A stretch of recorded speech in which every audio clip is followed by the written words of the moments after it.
नमस्ते। आज हम एक काफी अहम मुद्दे पर बात करने वाले हैं। नमस्ते। कि भारत में जो छात्र ग्रामीण इलाकों से हैं या छोटे शहरों से, वो कोडिंग कैसे सीख सकते हैं, क्या रास्ते हैं उनके सामने, और सही रास्ता चुनते समय मतलब किन बातों का ध्यान रखना चाहिए। हाँ, नमस्ते। देखिए, हमारी आज की ये जो बातचीत है, इसका आधार एक YouTube स्क्रिप्ट है, कोडजैक चैनल के लिए बनी थी। और इसका मकसद था कि गांव देहात के छात्रों को बिल्कुल सीधी सच्ची सलाह मिले। हाँ, क्योंकि ये वाकई एक बड़ी चुनौती है। अक्सर हम देखते हैं कि छोटे शहरों में, गाँव में कोडिंग सीखने के अच्छे साधन मिलना थोड़ा मुश्किल होता है। बिल्कुल। स्कूलों में कंप्यूटर शायद हों भी, पर वो चलते नहीं, या फिर सिखाने वालों को खुद ही मतलब पूरी जानकारी नहीं होती। सही बात है। तो ऐसे में छात्र अक्सर कंफ्यूज रहते हैं कि जाएं तो कहाँ जाएं, क्या सीखें, ताकि उनका पैसा, उनका टाइम वो बर्बाद ना हो। ये चिंता तो बिल्कुल जायज है।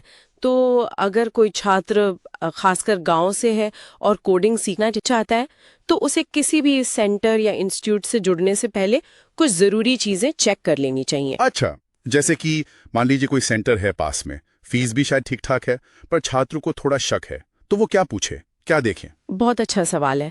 देखिए, सबसे पहली और सबसे जरूरी बात है, पढ़ाने वाले कौन है, फैकल्टी। हाँ, क्या वो सिर्फ किताबी बातें जानते हैं या उन्होंने असल में इंडस्ट्री में, कंपनियों में प्रोजेक्ट्स पर काम किया है। हाँ, ये तो बहुत जरूरी है। क्योंकि देखिए, जो अनुभवी शिक्षक होगा, जिसने खुद काम किया है, वही आज की जरूरत के हिसाब से तैयार कर सकता है। सही बात है, सिर्फ थ्योरी से तो कहाँ काम चलेगा। हाँ। अच्छा, और क्या देखना चाहिए? दूसरी अहम चीज है सिलेबस।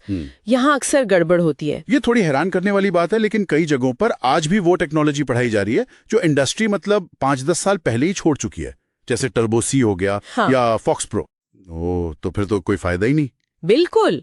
तो छात्र को ये पक्का करना होगा कि सिलेबस एकदम लेटेस्ट हो, उसमें आज की चीजें हो, HTML, CSS, JavaScript, react, Node.js या लारावेल, पाइथन, ऐसी टेक्नोलॉजी।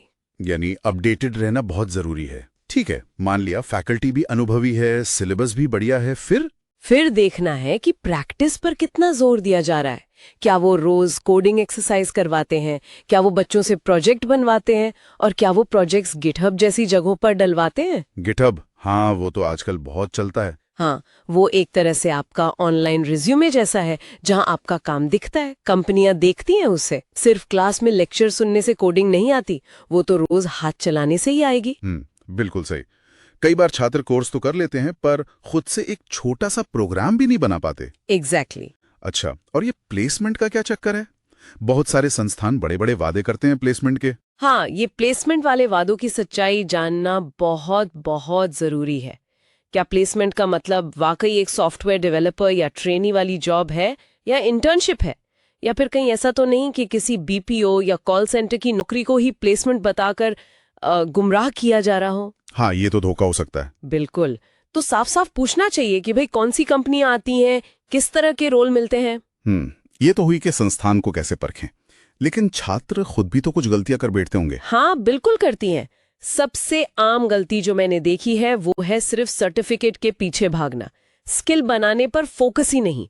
सर्टिफिकेट मिल गया, बस इंटरव्यू में गए तो कुछ आता नहीं, एक लाइन कोड नहीं लिख पाते। ये तो बहुत होता है। दूसरी गलती, बिना पूरी जानकारी लिए, बिना रिसर्च किए पास के किसी भी सेंटर में एडमिशन ले लेना, ये जाने बिना कि वहां पढ़ाया क्या जा रहा है, कैसे पढ़ाया जा रहा है। और शायद एक ये भी कि सिर्फ फीस कम देखकर फैसला कर लेना। बिल्कुल सही पकड़ा आपने। सस्ता हमेशा अच्छा हो ये जरूरी नहीं, खासकर जब बात शिक्षा की हो। क्वालिटी की अपनी एक कीमत होती है। इसीलिए वो जो कोडजैक वाली स्क्रिप्ट थी, उसका निचोड़ भी यही था, पहले रिसर्च करो, सोचो, फिर फैसला लो। तो फिर अगर कोई छात्र गांव में है, तो उसके पास सीखने के क्या रास्ते हैं? कुछ भरोसेमंद विकल्प हैं क्या? हाँ, कुछ विकल्प तो है। अगर बिल्कुल मुफ्त सीखना है तो YouTube तो है ही, खजाना है एक तरह से। कोड विद हैरी है, अपना कॉलेज है, और भी कई अच्छे चैनल हैं। हाँ, YouTube पर तो काफी कुछ है आजकल। हाँ, अगर थोड़ा पैसा खर्च कर सकते हैं तो कम लागत वाले प्लेटफॉर्म्स भी हैं, जैसे PW स्किल्स है, मसाई स्कूल है। इनके मॉडल अलग अलग हैं, पर ये कम फीस में सिखाते हैं। और सरकारी विकल्प? सरकारी भी हैं, NILIT के कोर्सेज होते हैं, या IGU आइनो से BCA भी किया जा सकता है। अच्छा, स्रोत में कोडजैक के गिटहब प्रोजेक्ट आइडिया वाले वीडियो का भी जिक्र था, वो शायद प्रैक्टिस के लिए अच्छा होगा। हाँ, वो प्रैक्टिस में मदद कर सकता है। तो अगर कोई बिल्कुल शुरू से सीखना चाहे तो उसके लिए क्या कदम होने चाहिए? एक तरह का रोड मैप अगर हम कहें तो। हाँ, स्रोत में एक सरल से रोड मैप सुझाया गया है।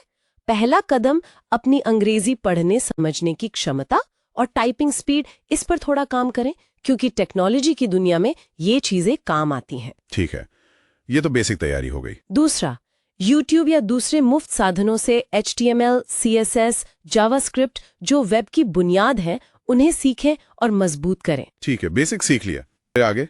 तीसरा, सीखते सीखते कम से कम 3 से 5 छोटे छोटे प्रोजेक्ट्स बनाएं और उन्हें अपनी गिटहब प्रोफाइल पर डालें। ये आपका पोर्टफोलियो बनेगा। ये जरूरी है। चौथा, डेटा स्ट्रक्चर्स और एल्गोरिदम्स मतलब DSA, इसकी थोड़ी समझ बनाएं। कोड को बेहतर कैसे लिखें, तेज कैसे चलाएं, और साथ में कोई एक मॉडर्न फ्रेमवर्क सीख लें, जैसे रिएक्ट या लैरावेल। ओके, DSA और फ्रेमवर्क। और आखिरी कदम? जब आपके पास कुछ स्किल हो जाए, कुछ प्रोजेक्ट्स दिख रहे हों गिटहब पर, तो फिर इंटर्नशिप या फ्रीलांस